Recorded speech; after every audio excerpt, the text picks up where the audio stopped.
This is the moment a defense attorney's strategy backfires catastrophically. A defendant pleads no contest to a brutal family assault charge and violating a protective order, hoping for probation. His attorney argues he's a first-time offender from out of state, is losing weight in jail, and even has an army recruiter waiting.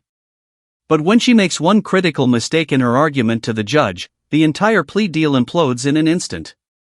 The judge delivers a stunning, maximum sentence, leaving the defendant in shock and begging for a chance to speak that he will never get.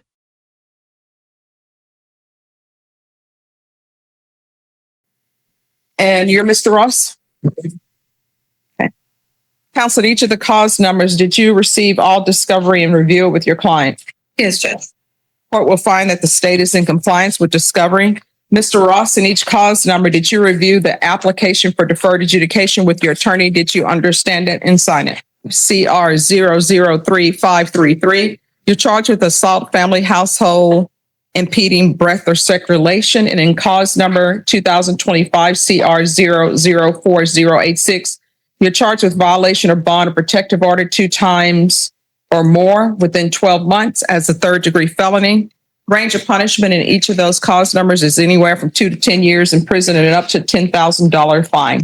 If you have a plea bargain agreement with the state, the court does not have to follow your plea. If for any reason the court does not follow your plea and gives you more than you bargained for, the fact that you entered a plea will not be used against you and you will be allowed to withdraw your plea. Did you understand?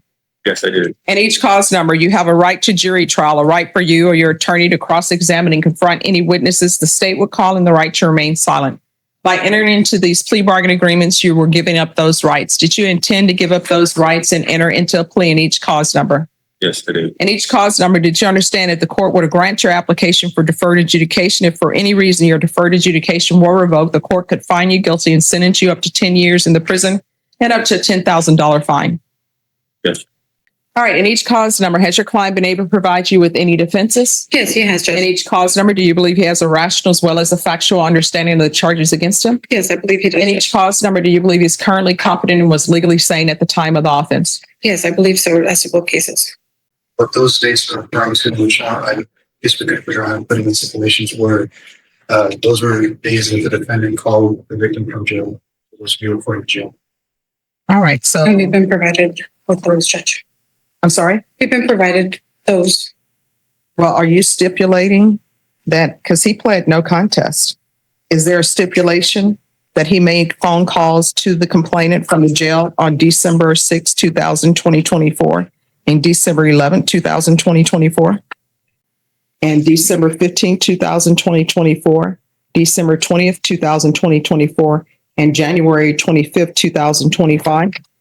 The last date that was the article report attachments where he had allegedly had contacted her through social media after the relationship. All right. So as far as that, Judge, we're pleading no contest. My client has no prior offenses. No. I'm trying to see if there's. I'm trying to get there as to our application we are applying for deferred adjudication. And so because of that, I would not want him to make any stipulations. So that's why I asked him to plead no contest. Because if the court should grant him deferred, then. Well, here's the thing. I don't have that in the stipulations to prove the 2025 CR 004086. Now, if somebody wants to amend this and attach jail calls, they can attach it, but I don't have enough proof in here for these other dates. The only date that I have in the stipulated evidence is I have a date from January 5th for violation of protective order, but the other dates I don't have in here. Sure. So if y'all want to step back, you can, but in cause number 2025 CR 03533, the court is finding that there's sufficient evidence to find you guilty. The court will defer finding of guilt. It takes about 8 weeks to 12 weeks for a PSI. If you would like to have him come back without a PSI, but just have time to call witnesses, you're more than welcome to do so. So I've conferred with my client, and I've also contacted family members, and my client wishes to waive PSI and just have the court. And that was why we took a little bit of a recess, Judge, before we got on the bench. It's just to confirm the criminal history. And so at this time, we're asking the court to waive PSI and we proceed with sentencing today. December 3rd. Have a December 5th date. So December 5th in count 1, that's paragraph 1. So I'm looking for the December 6th date. I don't see the December 6th date in here. And then there's a December 11th date. I don't see the December 11th date in here. Well, December 2nd was the date of offense. I was just trying to confirm that, Judge. Well, so here's the thing. If he's not going to stipulate that what's in the indictment, the dates, then we can't proceed. I can't proceed on those dates. And if there's no additional information that's given to the court, then the court is going to find him not guilty of this because. And Your Honor, if I may ask just for record, all that's required for the statute is 2 offenses within a 12-year period. The first offense is going to be December 5th, which is listed in the report. And then the second offense would be the January 25th date, which is in the report. So that would be 2 violations within a 12-month period, and we can scratch or amend the. All right. So y'all want to amend. All right. So we're back on the record. Well, I don't even see the January 25th date in here. It says January 23rd, yes. Well, that's they have it listed as report time. I don't know if that's the report time when they made the police report or the report time for this offense. So that on or about date time is the time when they filed the report, but also the time when she's saying it happened. So the court will find there's sufficient evidence to find you guilty in 2025 CR 004086. The court will defer finding of guilt as you apply for deferred adjudication. And you're saying that you wish to waive PSI? That's correct. All right. What do you wish to say on behalf of your client? Your Honor, my client, he's 27 years old. He is not native to Texas. He's from Chicago, Illinois. As mentioned before, he's 27 years old. The victim and him are obviously very familiar. They've been together since they were children. So I think since they were like 16 years old. Is that right? 16? 15. Since they were 15. Does he want to testify? No, Judge. Let me just finish. I'm so sorry. All right. So you can't get information from him, then turn back to the court to give whatever information he's given you if he's not going to testify. Okay. I'll just proceed. Right. I'm sorry, Judge. No problem. And they do have 3 children together. And obviously they've had a myriad of things happen, I guess, in their lives, and they have both matured and progressed. And my client wishes to accept responsibility. He understands that the only way he's going to see his children, because that was another thing that we talked about, was that there will be a no contact order. That is something that obviously he's vehemently opposed because he does have 3 children. And so I did advise him that this would be part of the plea agreement. And if he wants to hire a lawyer and, get some custody issues and orders in place so that they can go around that order, in order for him to be able to see his children, because obviously the state is not asking for a no contact order with the children. It would only be with the mother, the natural mother, which is the victim here. I have spoken to his father. I am not sure if yesterday he was on the Zoom and standby, and I mentioned him that he would at the same time today, and I don't know if he's in the waiting room or not, but notwithstanding, my client does want to go forward. His father obviously speaks very highly of him. Unfortunately, he did get arrested in February 27th, which is when he got booked for the last time. So he's been obviously in custody for almost going 3 months now. He's got health issues at the jail, Your Honor. He's got psoriasis. He lost about 110 pounds in those 3 months. So he's had some kind of health limitations. And so a lot of that is going into why we have this agreement. Obviously, I've explained to him multiple times, that we could ask for a jury trial from the court. But, given the history with these people, that obviously he wants to accept responsibility, and he's wanting to do that today, Judge. And with respects to just putting it on the record, I do want to state that, it took a little bit of time going over the criminal history. There was a jury trial that happened in December of 2019 in Indianapolis, Indiana. So that's why I'm sorry, I was confused about the city, that there was an actual jury trial and he was adjudicated not guilty with the same victim.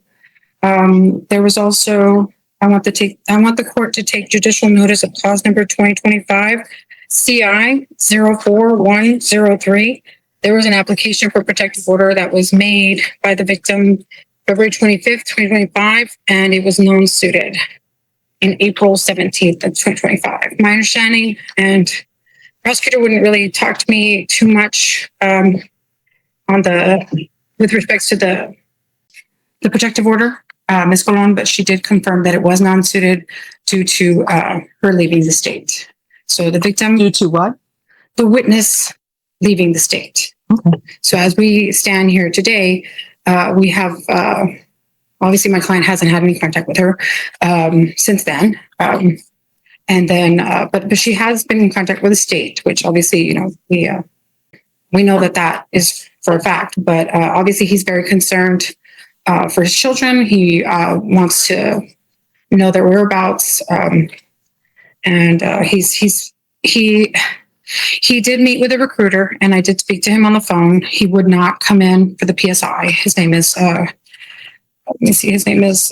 Eggerson is his last name, Sergeant Eggerson. And I did call the number. Let me see, Potaranco Road. It's 11223 Potaranco Road. And unfortunately, Mr. Ross was in the process of being recruited to the Army. And so obviously he understands that accepting responsibility for this charge, and should the court grant him deferred, he will not be able to possess a weapon while he's on deferred. But the hope, I guess, is that once he's completed the deferred, is that he'll be able to enlist at that time. So our agreement right now is 4 years. Now the court can give him probation, the court can sentence him, or the court can give him deferred, which I believe he's legally entitled to because he has no convictions. What do you mean he's entitled to deferred adjudication? Okay. Legally? Well, I would ask the court to take that into consideration, that he has no legal convictions under any other ordinary circumstances. He has no prior offenses. Okay, but convictions. And so, but if you're saying he's a first-time offender, all right, but if you're saying he's legally entitled to deferred adjudication on this I case, have no statute. It was at this moment that she knew she fucked up. oh, If the court, I have no statute, but I'm just saying, as a matter of principle, as a matter of, mercy on my client, the court, I should hope, at least, because again, he's also been in contact with, being recruited, that he would be granted deferred adjudication.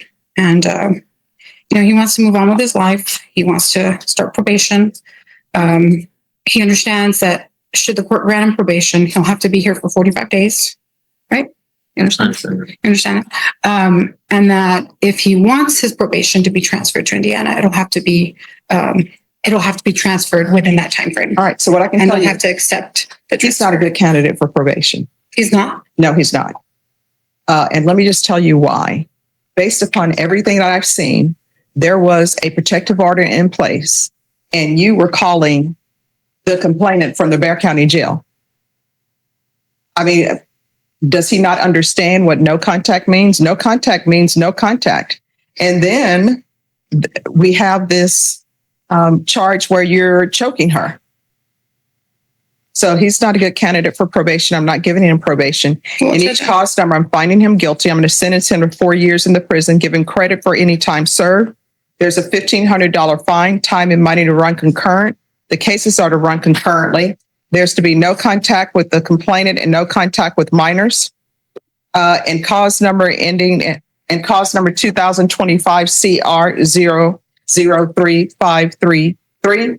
There's an affirmative finding of family violence. Did you review the document entitled Trial Court Certification of Defendant's Rights to Appeal in each cause number? With your attorney, did you understand it? Because this is a plea bargain agreement, because I followed your plea bargain agreement, and because you waive your right to appeal, you do not have the court's permission to appeal. Because one of these cases carries an affirmative finding of family violence, and also because it's a felony conviction, you're not allowed to own or possess any weapons or ammunition. If you have a question over what a weapon or ammunition is, you'll need to speak to an attorney. Sorry. May I speak to my bad? Your attorney said that she did not want you to speak. The court has passed sentence. I didn't know. I couldn't. I thought I had the whole time just thought she would. I asked you if All you right, were so, situation. They're going to take you back. If Can I there's something please- else you all want to discuss, if you want to file a motion, you can file a motion and the court will hear that motion. On my behalf. Can you please speak on I don't know my what you- behalf? I just want to testify. I didn't